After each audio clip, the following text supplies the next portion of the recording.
নিতাই জয় গৌর। নতুন আর একটা ভিডিওতে তোমাদের জানাই অনেক অনেক স্বাগত। অনেকদিন ভিডিও আসেনি বিভিন্ন কাজের জন্য, আবার ভিডিও আসা শুরু করবে। তো আজকে করছি ঠাকুরজির জন্য রান্না। অনেকদিন পর রান্নার দিকে আসলাম, তো ভাবছি আজকে ঠাকুরকে একটু আলুর দম করে দেবো। সকালে বাল্যভোগের জন্য মা সমস্ত রান্না করে নিয়েছে, আমি বাকি এই একটা রান্না করব, আর দেখি যদি আরো কিছু করা যায়।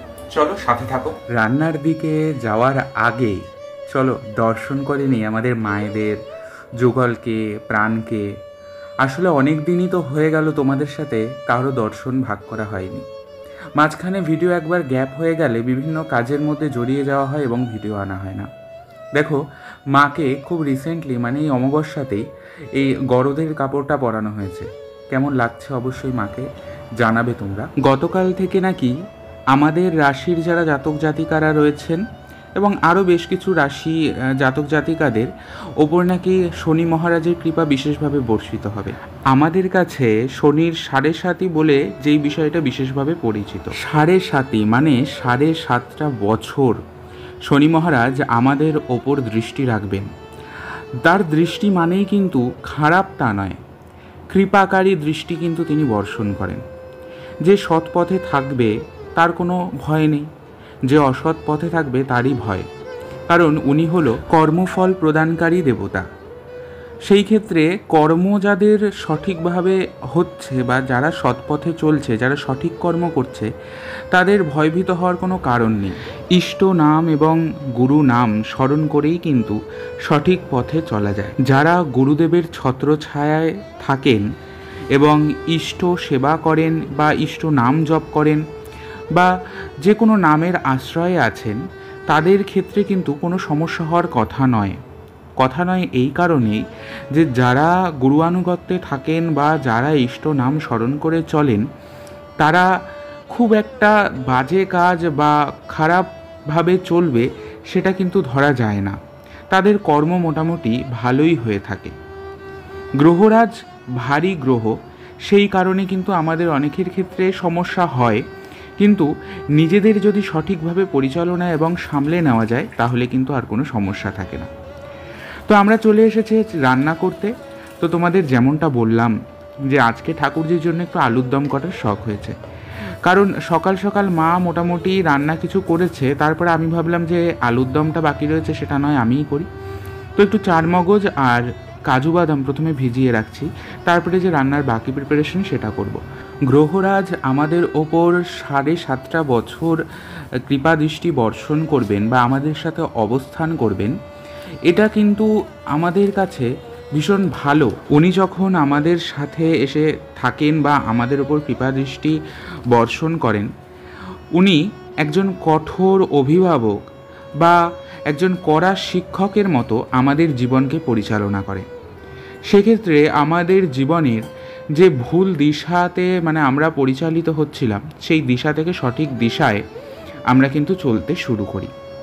প্রথম দিকে মনে হতে পারে আমাদের সাথে এগুলো কি হচ্ছে, আমাদের ওপর এত চাপ আসছে, আমাদের ওপর ডিপ্রেশন, এনজাইটি, বিভিন্ন রকমের যে সমস্যাগুলো এসে উপস্থিত হয়, আমাদের মধ্যে বিভিন্ন রকমের চিন্তাভাবনা শুরু হয় আমাদের ভবিষ্যৎ নিয়ে, আমাদের বর্তমান নিয়ে। সেগুলো কিন্তু আমরা নেগেটিভভাবে না নিয়ে পজিটিভভাবে নিতে পারলেই বেশি লাভজনক আমাদের জন্য। তাতে করে কি হয়, আমরা জীবনকে নিয়ে অনেক বেশি সচেতন হয়ে উঠি। এটা আমাদের জন্য কিন্তু যথেষ্ট একটা প্লাস পয়েন্ট। তারপর হঠাৎ করেই একদিন দেখবে তোমাদের চারপাশের মানুষজনগুলো কেমন যেন পরিবর্তন হয়ে গেল। তোমার প্রতি তাদের ব্যবহার, চিন্তাভাবনা, তোমাকে নিয়ে তাদের কথাবার্তা সব কিছুই কেমন যেন পাল্টে গেল, মানে তোমার প্রতিকূলে হয়ে গেল। সেই ক্ষেত্রে আমাদের অনেক কিছুই বুঝতে সুবিধা হয় যে যারা আমাদের আশেপাশে থেকে আমাদের সাথে অভিনয় করছিল, তাদের বাস্তবিকতা আমাদের সামনে প্রকাশ পেতে শুরু করল। এর ফলে কি হলো, আমরা যে মিথ্যে ধারণা নিয়ে এতদিন চলছিলাম, যাদের ভরসা করে চলছিলাম, তাদের ওপর থেকে এক প্রকার ভরসা হারিয়ে গেলাম। কিছু মানুষের ক্ষেত্রে কি হবে, তারা যখনই ভরসা হারিয়ে ফেলবে, তারা হঠাৎ করে মাটিতে বসে পড়বে বা তারা দেওয়ালে পিঠ থেকে যাওয়ার মতন পরিস্থিতি হবে। কিন্তু সেই সময় যদি মানুষ মনে করে যে বাস্তবিকতাটা যখন আমাদের সামনে এসেই গেছে, সেটাকে গ্রহণ করে নিজের পাটাকে এবং পায়ের তলার মাটিটাকে কেননা শক্ত করা যায়। তো সেই ক্ষেত্রে আমরা গ্রহরাজকে দোষ না দিয়ে সেটাকেও কিন্তু সোজাভাবে সহজ সরলভাবে নিতে পারি। দেখো, যতগুলো প্রভাব আমরা দেখতে পাচ্ছি এতক্ষণ পর্যন্ত, সব কিছুতেই কিন্তু আলটিমেটলি আমাদের লাভ।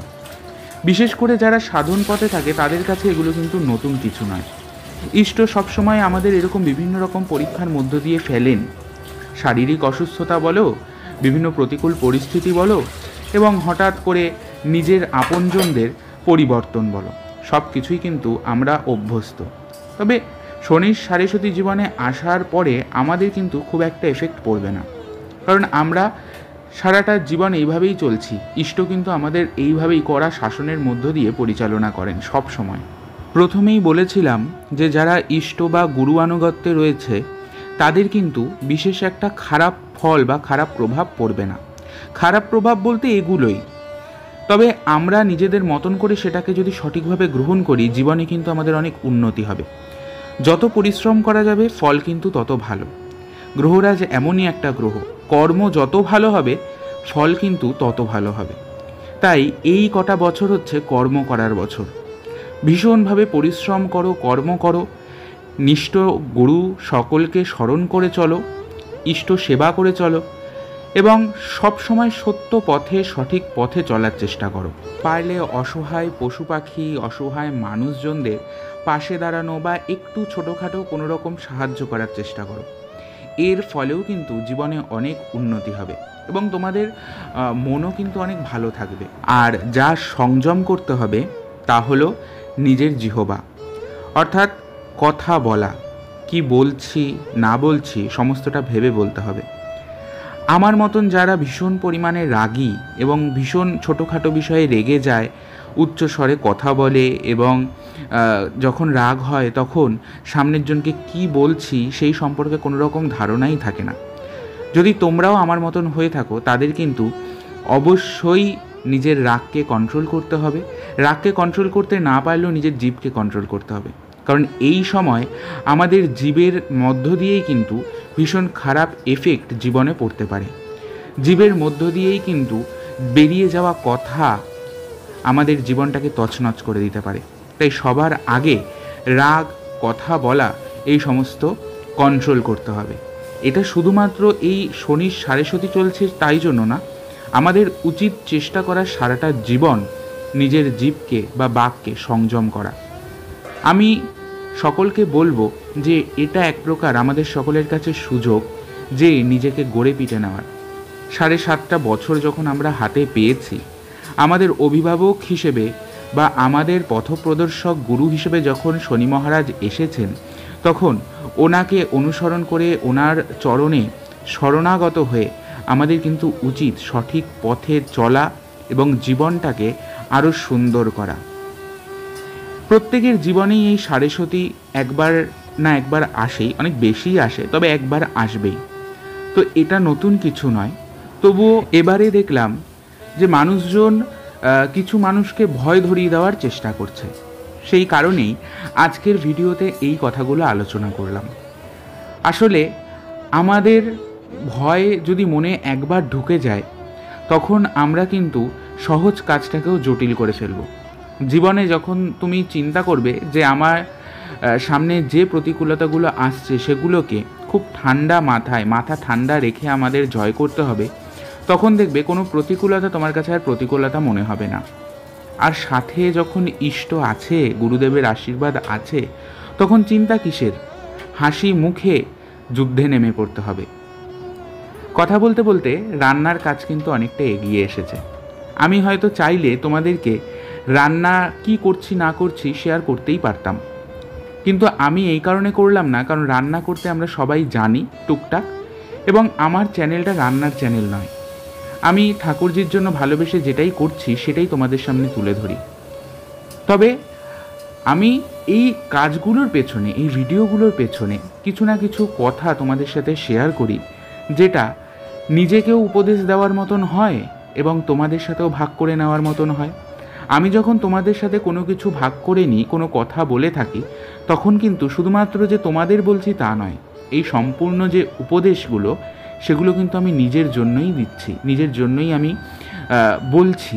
তাতে করে আমার সাথে আমার মতন আরও সকলের যেন এই কথাগুলোতে লাভ হয়, উপকার হয় এবং ভয়ভীত না হয়ে যেন সঠিকভাবে আমরা এই যুদ্ধ জিততে পারি। সামনেই পয়লা বৈশাখ, নতুন বছর শুরু হচ্ছে। অনেক খারাপ কিছু নিয়ে, অনেক বাজে সময়ের মধ্য দিয়ে বছরটা আমার গেছে। প্রায় সারা বছরই আমি অসুস্থতার মধ্য দিয়েই কাটিয়েছি। নতুন আর একটা বছর আসছে। আশা করব গুরুকৃপায়, ঠাকুর সেবাতে খুব সুন্দর করেই বছরগুলো কাটবে। শুধুমাত্র আমাদের প্রত্যেকের ইষ্ট আমাদের সহায় হন। রান্না প্রায় হয়ে এসেছে, মানে লিটারেলি প্রায় যুদ্ধ। যেহেতু ভিডিও চলছে একদিকে সব কিছু অ্যারেঞ্জ করতেও হচ্ছে, আমি রান্না করতে এসেছিও দেরি করে। এবার ঠাকুরকে ভোগ লাগাতে হবে, সেটা একটা তাড়া রয়েছে। আর ভোগ লাগাতে গেলে আরও আনুষঙ্গিক আগে অনেক কাজ রয়েছে, সেগুলো করতে হবে। তো মাথায় একটা হেডেক, চারিদিকে রান্নাঘরের অবস্থা ভীষণই খারাপ, যা অবস্থা করেছি। তবে এখন না, ভোগ লাগানোর পরে আমি গুছাবো। খুবই বাজে অবস্থা, তোমাদের দেখাবো। রান্না প্রায় হয়ে গেছে। আর ঠিক এই অগোছলও হয়ে যায় বলে আমি রান্না করতে আসি না, আর অনেকটা টাইম লেগে যায়। মানে আমার তো আইডিয়া সেরকমভাবেই নেই রান্নাবান্না, আমি অতটা ভালো করতেও পারি না, টুকটাক কাজ চালানোর মতন হয়ে যায়। তো চলো দেখি, তোমাদের দেখাই। আর রান্নাটাও হয়ে গেছে, রান্নাটাও এখন কিন্তু নামিয়ে দেবো। রান্নাটা কিন্তু হয়েই গেছে, এখন একটু ঘি আর গরম মশলা দিয়ে নামিয়ে নিতে পারলেই হয়ে যাবে। অনেকটাই দেরি হয়ে গিয়েছে, খুব তাড়াতাড়ির মধ্যে আমার সমস্ত কিছু করে ঠাকুরের ভোগ লাগিয়ে দিতে হবে। মধ্যাহ্নের ভোগ দেরি হয়ে গেলে ভালো লাগে না। শুধু মধ্যাহ্নের কেন, ঠাকুর সেবায় কোনো কিছুই যখন অনেক দেরি হয়ে যায় তখন মাথা কাজ করে না। চারিদিকে দেখো কী পরিস্থিতি রান্নাঘরটা, মানে চারিদিকে ছড়ানো। এখানেই আমাকে ভোগ রেডি করতে হবে, বাড়তে হবে। কিছুটা অংশ গুছিয়ে না নিলে হবে না, কিছুটা অংশ গোছালে তবে জায়গা হবে এবং ঠাকুরের ভোগটা অন্তত সঠিকভাবে বেড়ে নিতে পারবো। তাই কিছুটা অংশ ঝটপট গুছিয়ে নিতে হবে রান্নাটা শেষ হতেই। আর সামনে নতুন বছর, মানে পয়লা বৈশাখ যখনই মনের মধ্যে আসে যে নতুন বছর আসছে, তখন মাথার মধ্যে আমাদের মতন পুজো পাগলের যে চিন্তাধারাটা সবার প্রথমে আসে সেটা হলো নতুন বছর, নতুন নতুন পুজো, মানে সব কিছুই যেন আনন্দের। যতই হোক বছর কীরকম যাবে সেই চিন্তাভাবনা যতটা না আমরা করি, তার থেকে বেশি চিন্তাভাবনা আমরা যেটা করি সেটা হলো পুজো। কোন পুজোটা কিভাবে করব, সঠিকভাবে করতে পারবো কি না, কী কী গোছগাছ করব, এবার পুজোতে কি হবে না হবে, সমস্ত কিছু নিয়েই কিন্তু আমাদের মধ্যে একটা আলাদা উন্মাদনাই থাকে। তাই নতুন বছর আসছে, তোমরা জানো বাড়িতে অনেকগুলো পুজো নতুন বছর পড়ার সাথে সাথে শুরু হয়ে যায়। আগের বছর কিছু তোমাদের সাথে শেয়ার করতে পেরেছি, কিছু শেয়ার করতে পারিনি। যে কারণে পারিনি সেটা তো তোমরা জানোই, যে বিভিন্ন রকম প্রবলেম ছিল। তার থেকে বড় কথা হচ্ছে, সবথেকে বড় যে প্রবলেমটা ছিল সেটা শারীরিক অসুস্থতা। সেটা নিয়ে সব কিছু হলেও ভিডিও করার মতন মন মানসিকতা কিন্তু একেবারেই ছিল না, মনটা খারাপই ছিল। সেই কারণে আর সেইভাবে ভিডিও তোমাদের সাথে শেয়ার করা হয়নি। তাই যাই হোক, ঈশ্বরের কাছে প্রার্থনা করব যাতে অন্তত এমনভাবে রাখেন যাতে ঠাকুর সেবার সাথে সাথে তোমাদের সাথে যোগাযোগটাও সঠিকভাবে থাকে। নতুন বছর নিয়ে তোমাদের কার কী পরিকল্পনা রয়েছে, কিভাবে পালন করবে প্রথম দিনটা, অবশ্যই কিন্তু কমেন্টের মাধ্যমে জানিও। এবং আমার প্রথম দিনটা আমি তো ঠাকুর, মানে আমরা প্রত্যেকেই, আমার ভিডিও যারা দেখে আমি জানি আমরা প্রত্যেকেই কিন্তু প্রথম দিনটা ঠাকুরকে নিয়েই কাটাবো, আমাদের ইষ্টকে নিয়েই কাটাবো। আমরা হয়তো ইষ্টকে সুন্দর করে সাজাবো, সুন্দর করে ভোগের ব্যবস্থা করব, ওনাদের জন্য সুন্দর সুন্দর মালার ব্যবস্থা করব। এটা কিন্তু আমাদের মতো মানুষদের কাছে একটা ভীষণ আগ্রহের বিষয়, যে বছরের প্রথম দিনটা কত সুন্দর করে পালন করা যায়। তারপরে ওই 3 থেকে তো কেশবব্রত শুরু হচ্ছে। কেশবব্রতের কথা মনে আছে? আমরা কেশবব্রত নিয়ে আগের বছর কিন্তু আলোচনা করেছিলাম, যে গ্রীষ্মকালীন সেবা। তো সেই সেবা নিয়ে আমরা অবশ্যই আবার একটা ছোটোখাটো ভিডিওতে আলোচনা করব, যারা নতুন আছো বা যারা জানো না কেশবব্রত সম্বন্ধে তাদের জন্য। তো আজকে মোটামুটি রান্না আমার কমপ্লিট হয়ে গেছে, রান্না নেমে গেছে। এবার চটপট ঠাকুরজিদের জন্য তুলে ভোগটা লাগিয়ে দেবো, কারণ বেলা তো অনেক হলো। তো পরের দিনের ভিডিওতে কি তারপরের দিনে জানি না, আমি চেষ্টা করব যে কোনো দিন তোমাদের সাথে কেশবব্রত নিয়ে আলোচনা করার। কেশবব্রত আর কিছুই না, ঠাকুরজিদের গ্রীষ্মকালীন সেবা, যেটা বৈশাখের প্রথম দিন থেকে শুরু হয়। একটা নির্দিষ্ট দিন থেকেই কিন্তু আমাদের বিভিন্ন রকমের ঠাকুর সেবা শুরু হয়, ঠাকুর সেবার বিভিন্ন নিয়ম কানুনগুলো। তোমাদের সাথে আমি অবশ্যই সেগুলো কিন্তু ভাগ করে নেব। তোমরা যেভাবে আমাকে সাপোর্ট করো সেরকমভাবে সাপোর্ট করে যেও, কারণ তোমাদের এই ভালোবাসাটার জন্যই আমি জীবনের যে লড়াইটা আছে সেই লড়াইয়ের সাথে খুব সুন্দরভাবে লড়তে পারছি। আসলে ঈশ্বরেরই কৃপা, তোমরা না থাকলে আমার মনের জোর হয়তো এতটা থাকতো না। তোমাদেরকে ভগবান আমাকে দান করেছে, তোমরা আমার কাছে ঈশ্বরের সমতুল্য। তো আজকের ভিডিও এইখানেই শেষ করছি। মোটামুটি ভোগ লেগে গিয়েছে, সকলে ভোগ দর্শন করো। আজকের ভিডিও আর বড় করছি না, দেখা হবে পরের দিন নতুন আর একটা ভিডিও নিয়ে। জয় নিতাই, জয় গৌর, জয় রাম রাধারমণ। সকলে ভালো থাকবে, তবে আজকে আসি।